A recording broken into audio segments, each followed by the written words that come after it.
Human consciousness does not begin as a unified, coherent self. It begins as a catastrophic biological failure. Freud identified this condition as Hilflosigkeit. It refers to the profound motor impotence and prematurational helplessness of the human neonate at birth. The infant's initial sensory reality is not an integrated experience. It is a fragmented, uncoordinated biological mass, reliant on external forces for its baseline survival. This lack of motor control generates a relentless swirl of negative affect. The infant experiences a constant state of anxiety, distress, and absolute physical inadequacy. The human subject begins as an organic failure. To survive the trauma of its own body, it requires the immediate construction of an artificial structure. In 1936, the French psychoanalyst Jacques Lacan presented an observation regarding the moment a helpless infant first encounters a reflection of its own body. Lacan formally called this phenomenon the mirror stage. There is a profound contrast occurring in this moment. Internally, the infant feels only biological chaos and physical fragmentation. Externally, it perceives a pulled-together whole in the glass. Lacan termed this reflection the imago gestalt. It is a virtual image of physical coordination and unified mastery that the infant does not actually possess. Seeing this coordinated form, the infant adopts the reflection as its own. This identification offers a reprieve from its internal chaos, though the unity it promises is structurally false. This yields a major axiom of Lacanian theory. The ego is born as an external object. It is not an internal essence. This identification locks the individual into a lifelong, alienating fiction. From this point forward, the person operates under the assumption that they are the complete, autonomous entity they saw in the reflection. The self is a defensive reification. It is a static, exterior object adopted to mask the terrifying reality of the body's underlying biological chaos. The interaction with the mirror does not happen in a vacuum. There is a prop supporting the infant, specifically the caregiver physically holding them up to the glass. The infant's visual identification holds only because this caregiver provides verbal ratification. They point to the reflection and say, "That's you." Those words carry the weight of the symbolic order. This is Lacan's term for the trans-individual network of pre-existing socio-linguistic laws, norms, and naming conventions. The infant's purely visual identity is immediately hijacked.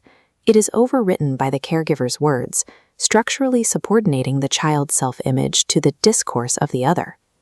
Lacan defines this process as symbolic castration. It is the irreversible, traumatic severing of the human animal from the natural biological world through the imposition of language. Drawing on structural linguistics, Lacan concludes that the human unconscious is an architecture of signifiers linked together in precise chains. The unconscious is structured exactly like a language. The human being does not possess language. Language possesses the human being as a parasitic operating system, dictating its reality from the inside out. To map the precise limits of this constructed reality, Lacan shifted his later teachings away from linguistic analysis and toward strict mathematical topology. He formalized his register theory through the specific topological architecture of the Borromean Knot. The imaginary, the mirror illusion, and the symbolic, the linguistic network, map to the first two rings. Notice that where they cross, they cannot hold together on their own. They slip apart. To lock the structure, a third ring is required, the real.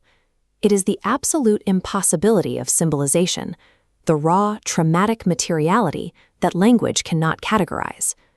When this third ring slides into place, it instantly locks all three registers into an interdependent, immovable structure. Subjectivity is not an organic given. It is a highly unstable topological dependency, suspended over a void. If any single register breaks, the entire mind unravels. Look past the solid rings and focus exclusively on the empty intersection at the very center of the Borromean structure. Lacan defines this specific topological void as objet petit a. This is the object cause of desire. It is not the actual target or goal that a person seeks to acquire in reality. This spectral surplus continuously generates human want precisely because it is a negative space. It cannot be obtained, filled, or satisfied by any tangible object in reality. This creates a critical structural difference between desire, which constantly searches for a satisfying object, and drive, or trieb. Drive abandons the illusion of attaining the object. Instead, it extracts jouissance, an intense enjoyment beyond pleasure, by mechanically and repeatedly orbiting the blockage itself.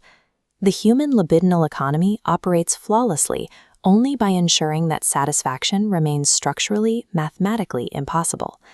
This equation represents the strict mathematical formulation of the libidinal economy. Desire equals demand minus need. Need represents the brute innate biological requirements for survival, such as food or warmth. Demand is the socio-linguistic translation of that need. Because the infant is helpless, it must articulate its physical requirements through the language of the caregiver, converting a biological urge into a social appeal. This appeal carries weight beyond the physical.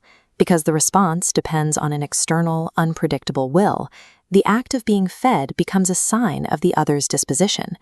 Consequently, every specific demand masks a deeper request, a demand for that other's absolute love.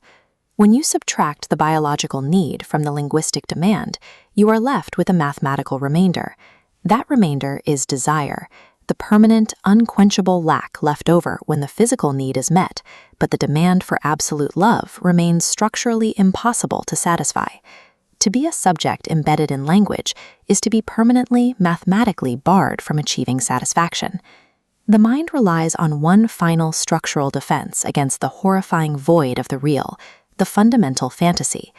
The fantasy operates as a skeletal template.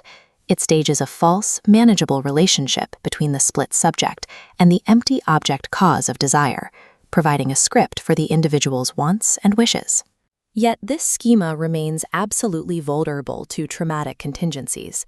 Certain events in reality completely defy symbolization, escaping the categories of language and the strict logic of the fantasy. When these sudden, inassimilable events occur, the real violently intrudes upon the subject's constructed imaginary and symbolic reality. The topological knot is severed by this intrusion. The protective mirror image fractures, and the ego collapses back into the absolute biological helplessness from which it was born. The unified self is nothing more than a temporary, mechanical defense guarding a void, destined to circle its own impossibility until the structure finally shatters.